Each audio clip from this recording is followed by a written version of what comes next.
This is the Good Neighbor Podcast, the place where local businesses and neighbors come together. Here's your host, Scott Howell.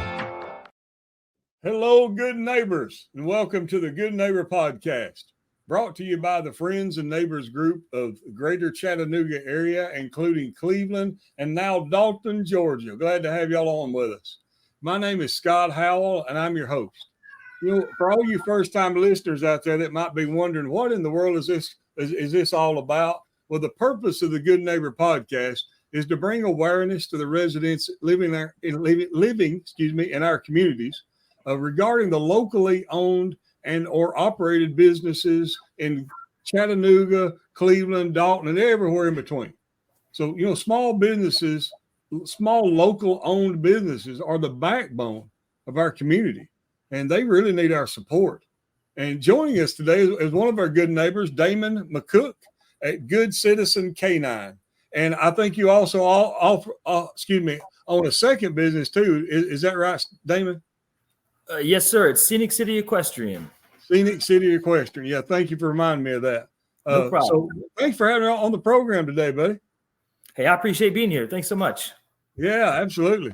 So, you know, we want to dive in and find out about everything that you do. But before we do, would you like to share anything with us about yourself and your family? I grew up here. I went to school in Northwest a long time ago, and then actually moved away for about 20 years. Went to the Marine Corps, traveled all over the world. And I moved back here 2018. So I've been back in Ringgold since 2018. Okay. Well, glad to have you back. I know it's been a few years now, but it's always good to go back home, ain't it? Yes, sir. So let's dive in and just tell us all about what you do. I'll let you choose the business and what you want to say about it. Let's just dive in. You share it with us. Okay. So my main business is Good Citizen K9. So we're a dog training company here in the North Georgia area. We do a doggy boot camp. That's where your pups come and stay with us. We do 2, 3, or 4 week boot camp. Where we teach the dogs everything from basic obedience to agility to off-leash training. We do service dogs, police dogs, protection dogs. We do any kind of training you could think about. We do it all. Okay. All right. And then what about the other side of what you do? So Scenic City Equestrian, we have a horse farm. We've got 30 to 40 horses. We do English riding, Western. We do trail riding. We do cowboy shooting. It's a really unique business. It's a lot of fun. Now, do you train people how to ride, or is it just mostly your own? Do you show the horses? No, so we do mostly instruction. So we teach people how to ride. Okay. So when you say the cowboy shooting, tell us about that. That sounds very unique. It's pretty awesome. So we have a gun range. We actually have about 6 gun ranges on the property. It's like a whole little Western town. We do old cowboy shooting, so single action revolvers, lever action rifles, shotguns. It's really cool to see. Everybody dresses up in like 1800s gear. They all have funny nicknames. It's awesome. We do the third Saturday of every month, and there's times we've got 50, 60 shooters out there. Okay, so you let people come join in. Yeah. Okay. I thought maybe it was just a show that you put on, but you actually let people come join in with it. Anybody can come anytime. They actually want people. So the company that leases that pasture from us, it's the Tennessee Mountain Marauders. And, they're always looking for people to join. So anybody can come, check it out. They'll let you shoot. But, yeah, it's a lot of fun. Oh, wow. That's awesome. That sounds like fun.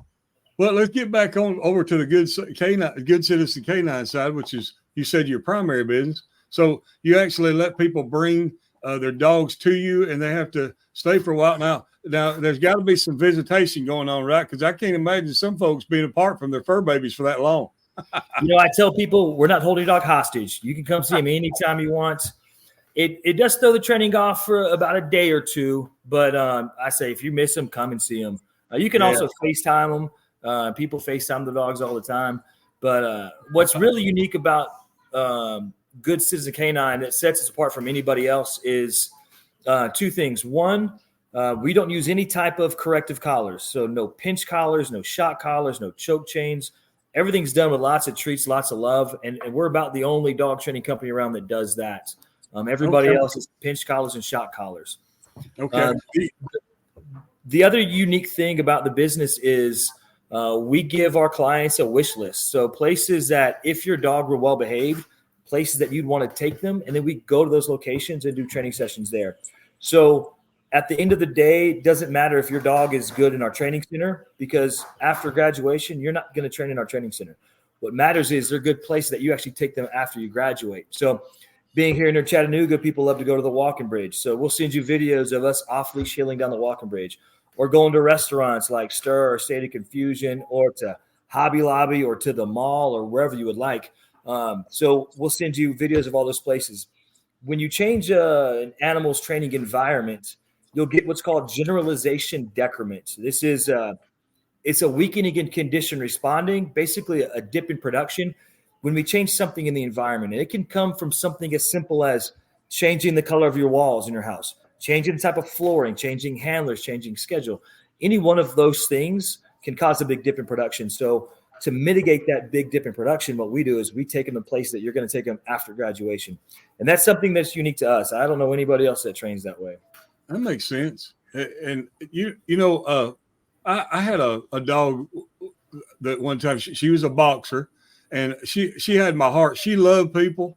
And it didn't matter who came up. She was ready to give all kind of hugs and pets and just, make over them as much as they did her. But sure. If another dog came around, oh my goodness, her personality changed. I mean, it was just like a different dog. Is that something that you can work with people to help their dog overcome? Oh, absolutely. All dogs are trainable. All behaviors are fixable. Some just take a little longer than others. But another unique thing that we do is if you say, hey, my dog's having some kind of issue, we don't look at that issue. We look at what's causing that issue. So behavioral issues, it's never nature or nurture. Nature being genetics, nurture being the surrounding environment. It's always a combination of the two. And I tell clients, we have to control the controllables. Well, what we can't control is their past or their genetics. So it does us no good to focus on those things. What we can control is that nurture side. And, as a human, if you want to give yourself the best chance to succeed in life, you take care of your body, take care of your mind, you sleep well, and you eat well. And if you do those four things, you're on the best path possible. Dogs are the same way. You got to make sure they're getting plenty of formal exercise. All of our dogs in our boot camp, we get them good on treadmills, so you can run them on a treadmill. Oh, wow.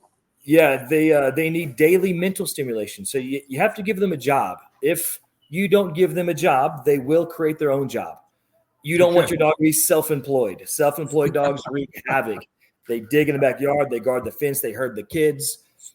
Their job leaving our boot camp should be either obedience or agility training with you. And then you need to make sure that they sleep well. They need deep REM sleep, deep rapid eye movement sleep. And then, they need a healthy diet. So we spend a lot of time on going over what the biological needs are for the dogs. And we call that biological fulfillment. And if you're giving them those four things, you are controlling the controllables. Okay. All right. That makes sense. So tell us about your journey. How did you come to, have to number one, be able to train these dogs like this, and then how to start your own company? Yeah. So people ask me all the time, they go, did you learn how to train dogs in the Marine Corps? And I said, funny enough, I learned after the Marine Corps. So after the Marine Corps, I went to the University of Tennessee, and I had a roommate that joined a Schutzen club. Schutzen is like a German bite sport. And he kind of found a little bit of a loophole where police departments don't really care where they get the dog. They just care, can the dog perform? So he'd seen me train my own personal dogs. I've been training my personal dogs since I was probably 10 years old. And so he kind of found this little loophole. So he was getting dogs from the pound, for $100. We turn around training for a couple of weeks, and he'd sell them to the police department for $5,000. And so after college, I ended up in Nashville. I was on the search and rescue team for Davidson County. And at the time, I was in a business. I was in the bar industry. I was managing a bar down on Broadway in Nashville. And I had my daughter, and I was working from 6 p.m. to 6 a.m. And, by the time I got home, she was waking up, and I'd have to sleep through that. So I was like, man, cannot stand being away from her. So I wanted to change careers. And about that time, my old roommate, he had a dog training company in Nashville, and he called me up and he goes, "Hey, what are the chances that I can get you to leave the bar industry and come and take over my business?" And I said, "Chances are really great." So I started there, and it just so happened that my degree was in behavioral psychology, which is, animal psychology. So the two paired really well. And I was there in Nashville for about 6 years. I trained tons of celebrities' dogs. I trained Kelly Clarkson's dog, Brett Eldridge, Thomas Rhett, Florida Georgia Line, Dan and Shay. So I got to experience some really cool things. I've done music videos, commercials, and then after about 6 years, I decided, hey, it's time for me to go start my own thing. So at the time, I had full custody of my daughter, and I was looking at different cities to move to, and I looked at Denver, and Denver's so far away. It's 1,000 miles away. And I didn't think I could start a brand new business and raise my daughter by myself. So then I looked at Charlotte, and that was still kind of far. And then my aunt still lived here in the